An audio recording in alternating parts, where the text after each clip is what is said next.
जय हिंद दोस्तों, मैं प्रेम प्रकाश आपके अपने YouTube चैनल MS सरकारी अड्डा पर आपका हार्दिक अभिनंदन करता हूं। जैसा कि दोस्तों अपन एक नई सीरीज चलाए हुए हैं, आज उसका तीसरा पार्ट है। राजस्थान सरकार में आने वाली जो भी आगामी प्रतियोगी परीक्षाएं हैं उनके लिए महत्वपूर्ण प्रश्नों की एक सीरीज अपनों ने चलाई हुई है, तो उसका आज तीसरा भाग है। और हमारा ये कंटेंट आपको यदि अच्छा लग रहा है तो आप इस चैनल को सब्सक्राइब करें, लाइक करें और अपने दोस्तों के साथ शेयर करें। तो दोस्तों अपन आने वाली जो भी आगामी प्रतियोगी परीक्षाएं हैं उनके लिए जो महत्वपूर्ण प्रश्नों की जो सीरीज है जो आपके लिए लाभदायक हो पाएंगे, उनमें पहला प्रश्न आज का है कि भटनेर किला किसने बनवाया था। भटनेर किला किसने बनवाया था? ऑप्शन है भूपत सिंह, बर सिंह, सूरत सिंह, जय सिंह। भटनेर किला किसने बनवाया था? भूपत सिंह, बर सिंह, सूरत सिंह, जय सिंह। तो दोस्तों इस प्रश्न का जो उत्तर है वो है भूपत, राजा भूपत। ये जो भूपत जो राजा हैं उन्होंने 281 ईस्वी में इस दुर्ग का निर्माण करवाया था। इस दुर्ग को भटनेर का किला कहा जाता है और ये राजस्थान में जो दुर्ग हैं उनमें उत्तर में जो सबसे पहला जो है ये किला है, दुर्ग है, और इसको उत्तर दिशा का प्रहरी भी कहा जाता है। और इस दुर्ग में जो है ये एकमात्र ऐसा दुर्ग है जो सबसे वर्तमान में प्राचीन है और इस दुर्ग को हनुमानगढ़ का दुर्ग के नाम से भी जाना जाता है। और ये जो हनुमानगढ़ जो दुर्ग है, जब बीकानेर के महाराजा सूरत सिंह थे तो इन राजा सूरत सिंह ने, बीकानेर के राजा सूरत सिंह ने 1805 ईस्वी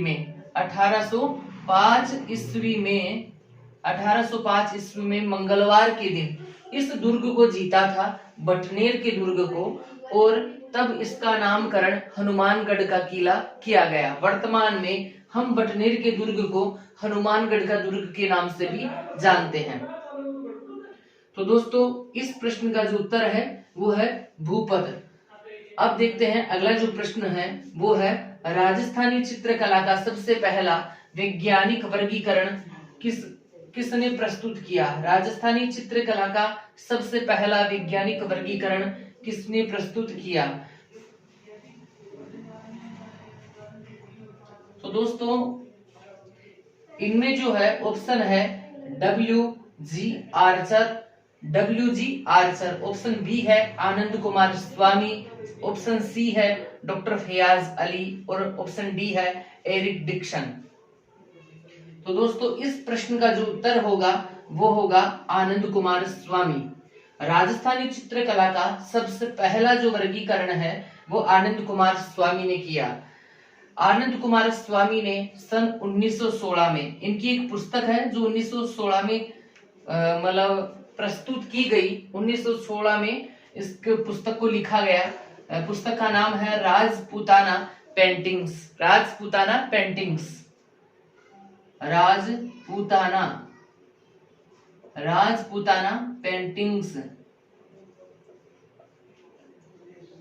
इस पुस्तक में राजस्थानी चित्रकला का सबसे पहला वर्गीकरण आनंद कुमार स्वामी ने किया सन 1916 ईस्वी में। तो दोस्तों इस प्रश्न का जो उत्तर है वो है आनंद कुमार स्वामी। अब जो अगला जो प्रश्न है वो है 1857 की क्रांति प्रारंभ होने के समय राजस्थान में अंग्रेजी सैनिकों की कितनी छावनियां थी? 1857 की क्रांति प्रारंभ होने के समय राजस्थान में अंग्रेजी सैनिकों की कितनी छावनियां थी? ऑप्शन आपके सामने दे रखे हैं 3, 6, 4 और 5। तो दोस्तों इस प्रश्न का जो उत्तर है वो है 6 छावनियां थी, जो है 6 छावनियां थी। तो इनमें जो छावनियों का जो क्रम है वो है नीमच,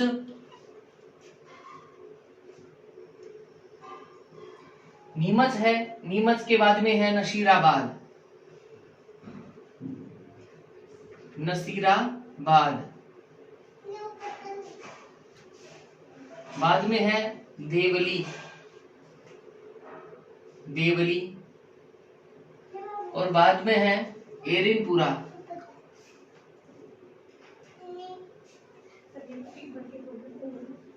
नीमच हो गया है, नसीराबाद हो गया है, और देवली हो गया है, एरिनपुरा हो गया है, और एक है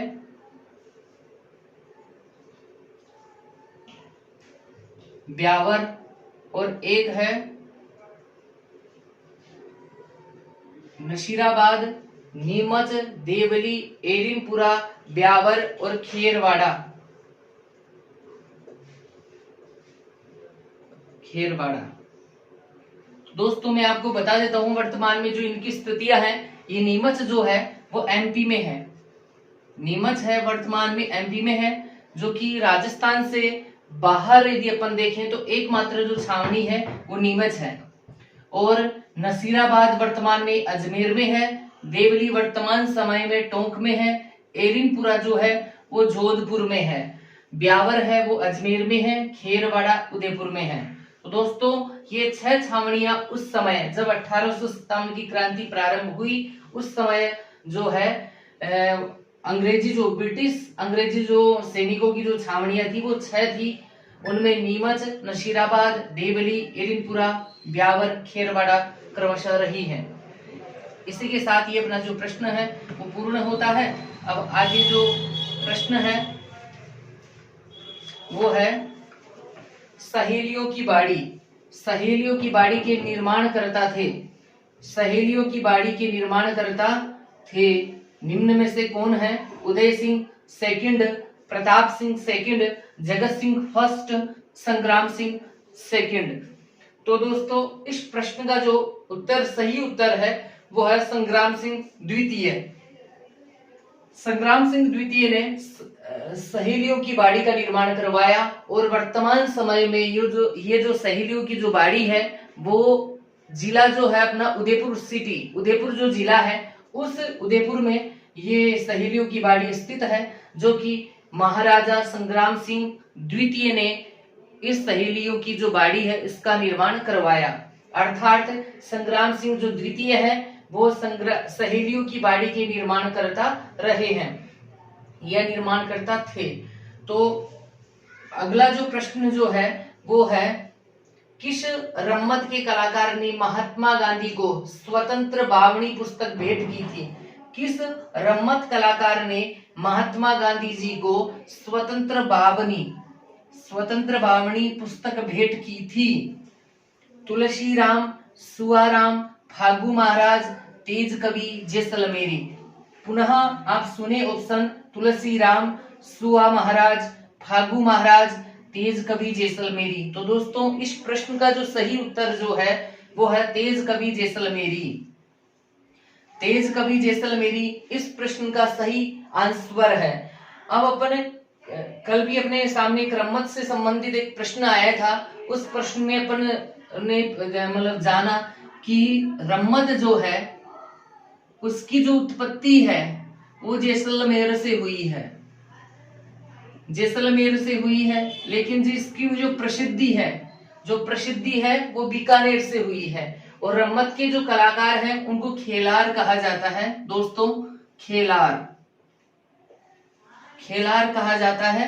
और सबसे जो पहली जो रम्मत अपन प्रारंभ करते हैं होली के अवसर पर या श्रावण के महीने में जो अपन रम्मत प्रारंभ करते हैं तो उससे पहले एक रम्मत होती है, उसको कहते हैं फक्कड़ दाता की रम्मत।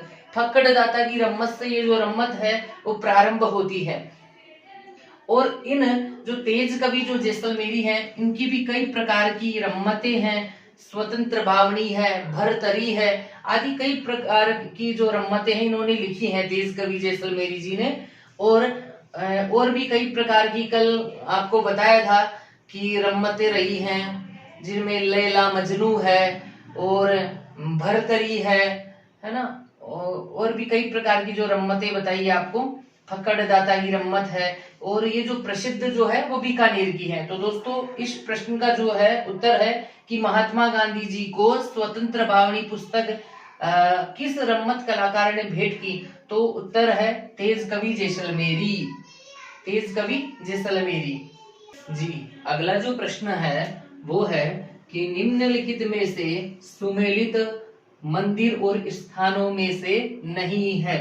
निम्नलिखित में से सुमेलित मंदिर और स्थान कि कौन सा मंदिर कौन से स्थान पर है या नहीं है। तो इसका जो अपने को है वो नहीं है बताना है कि कौन सा सुमेलित नहीं है। विभीषण मंदिर केथुन कोटा में, विभीषण मंदिर केथुन कोटा में। सुंदा माता मंदिर भीनमाल जालोर, सुंदा माता मंदिर भीनमाल जालोर। जीर्ण माता मंदिर सीकर, जीर्ण माता मंदिर सीकर। त्रिपुर सुंदरी माता मंदिर बाड़मेर, त्रिपुर सुंदरी माता मंदिर बाड़मेर। अब अपने को बताना है कि सुमेलित नहीं है, वो आंसर अपने को बताना है। तो दोस्तों इस प्रश्न का जो उत्तर है वो है त्रिपुर सुंदरी माता का मंदिर है, वो बाड़मेर में नहीं होकर कहां पर है? बांसवाड़ा में स्थित है। ये जो त्रिपुर सुंदरी माता का मंदिर है ना, वो कहां पर है? बांसवाड़ा में स्थित है। ये जो बांसवाड़ा में स्थित त्रिपुर सुंदरी माता का जो मंदिर है, ये त्रिपुर सुंदरी माता वर्तमान में जो अपनी पूर्व मुख्यमंत्री कह सकते हैं, पूर्व मुख्यमंत्री वसुंधरा राजे जो सिंधिया है ना, उनकी आराध्य देवी के रूप में जाने जाते हैं त्रिपुरा सुंदरी माता जी। वसुंधरा राजे सिंधिया है, उनकी आराध्य देवी के रूप में त्रिपुरा सुंदरी माता मंदिर पहचाना जाता है। और 13 ताली नृत्य में से किस लोक देवता का यशोगान किया जाता है? अगला प्रश्न है कि 13 ताली नृत्य में किस लोक देवता का यशोगान किया जाता है? कौन से लोक देवता हैं जिनका यशोगान 13 ताली नृत्य में किया जाता है? ऑप्शन है रामदेव जी, तेजाजी महाराज, पापूजी महाराज, देवनारायण जी। रामदेव जी, तेजाजी, पापूजी, देवनारायण जी। दोस्तों इस प्रश्न का जो सही उत्तर है वो है रामदेव जी महाराज। ये वही रामदेव जी हैं जिनको सभी कहते हैं, अपन सभी लोग बोलते हैं कि रूणीचारा रामदेव जी। ये रूणीचा जो स्थान है रामदेवरा, रूणीचा रामदेवरा, रूणीचा रामदेवरा जो कि जैसलमेर में स्थित है, रूणीचा रामदेवरा। ये जो रामदेव जी हैं वो कामड़िया पंथ चलाए थे। तो इसमें जो है रामदेव जी की 13 ताली नृत्य में कामड़िया जो पंथ की जो महिलाओं के द्वारा 13 ताली नृत्य किए जाते हैं। और जो मंजीरे होते हैं वो दाहिने जो साइड का जो अंग है उस पर 13 मंजीरे बांध करके अलग अलग प्रकार से जो कलाकृतियां की जाती हैं, उस 13 ताली नृत्य को कामड़िया पंथ की महिलाओं द्वारा किया जाता है। और इसमें रामदेव जी जो महाराज हैं उनका यशोगान किया जाता है। और ये जो रामदेव जी महाराज हैं वो पंचपीरों में से एक हैं, जो अपने राजस्थान में जो लोक देवता हैं उनमें पंचपीरों की एक बड़ी मान्यता है कि लोक देवताओं में उन पंचपीरों में से एक रामदेव जी महाराज भी हैं। और इन रामदेव जी ने कामड़िया पंथ की स्थापना की है। और 13 ताली जो नृत्य में एक मुख्य कलाकार जो है वो है मांगी बाई। ये जो मांगी बाई है, मांगी बाई, ये मांगी जो बाई है ना वो पादरला गांव, पादरला गांव, पादरला गांव पाली की रहने वाली है। मांगी बाई का जो संबंध है वो पादरला गांव है पाली में, पाली जिले में स्थित है पादरला गांव, वहां की रहने वाली है मांगी बाई। और इन मांगी बाई का जो संबंध है वो 13 ताली नृत्य से है। 13 ताली नृत्य की एक मुख्य कलाकार है। अगला जो प्रश्न है वह मूसी महारानी की छतरी कहां पर स्थित है? मूसी महारानी की छतरी कहां पर स्थित है? तो ऑप्शन है जैसलमेर, अलवर, उदयपुर, जोधपुर। तो दोस्तों इस प्रश्न का जो सही जो आंसर है वो है अलवर। ये जो मूसी महारानी है, अलवर के जो महाराज थे, अलवर के महाराज बख्तावर सिंह जी की ये धर्म पत्नी रही थी। बख्तावर सिंह जी जो है उनकी धर्म पत्नी थी मूसी महारानी। और इस मूसी महारानी की जो छतरी है, इनकी स्मृति में जो बनाई गई है, वो उनका निर्माण है, जो छतरी है मूसी महारानी जी की, उसका निर्माण करवाया अलवर के महाराज विनय सिंह जी ने। विनय सिंह जी ने करवाया। और ये जो छतरी है वो लाल रंग के स्तंभों पर, लाल रंग के जो स्तंभ है या खंबे कह सकते हैं, उन पर टिकी हुई है। और जो गुंबद है वो गुंबद है सफेद रंग की,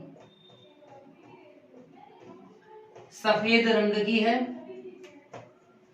लाल रंग की जो स्तंभ है, जो खंबे हैं, उन पर टिकी हुई है। गुंबद जो है वो सफेद रंग की है। सूर्य अस्त और सूर्य उदय के समय जब अपन इस छतरी को देखते हैं, मूसी महारानी जी की जो छतरी है उनका जब अपन देखते हैं सूर्योदय सूर्यास्त के समय, तो एक अलग मनोरम दृश्य देखने को मिलता है। और बख्तावर सिंह जी की ये पत्नी रही है मूसी महारानी, और विनय सिंह जी ने मूसी महारानी की याद में इस छतरी का निर्माण करवाया है, जो कि अलवर जो जिला है उसमें स्थित है, अलवर में। तो इसका जो इस प्रश्न का जो सही उत्तर है वो है अलवर जी।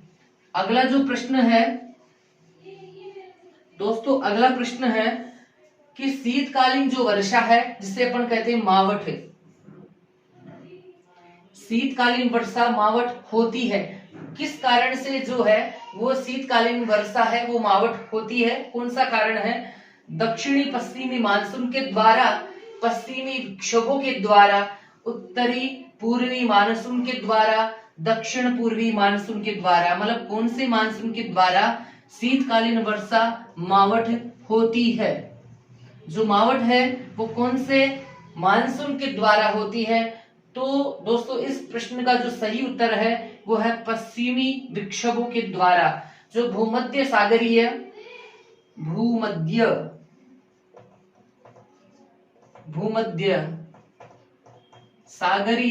जो पश्चिमी विक्षोभ है, भूमध्य सागरीय जो पश्चिमी विक्षोभ है, उनके द्वारा शीतकालीन वर्षा मावठ होती है, जो कि रबी की फसल के लिए,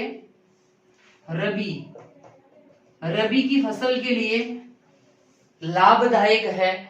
इसलिए इसको अपन गोल्डन ड्रॉप भी कहते हैं, गोल्डन ड्रॉप भी कहते हैं। और ये जो है, जो गेहूं जो आदि की जो फसल है, जो रबी की फसल की श्रेणियों में आती हैं, उनके लिए बहुत ही लाभदायक है। शीतकालीन वर्षा को मावठ भी कहते हैं। और ये जो मावठ है वो भूमध्य सागरीय जो पश्चिमी विक्षोभ जो आते हैं, शीतकालीन जो ऋतु होती है, शीतकाल, उस समय जो वर्षा होती है उसको मावठ कहते हैं। और ये जो पश्चिमी जो विक्षोभ है उनके द्वारा ये मावठ होती है। इसको गोल्डन ड्रॉप भी कहते हैं।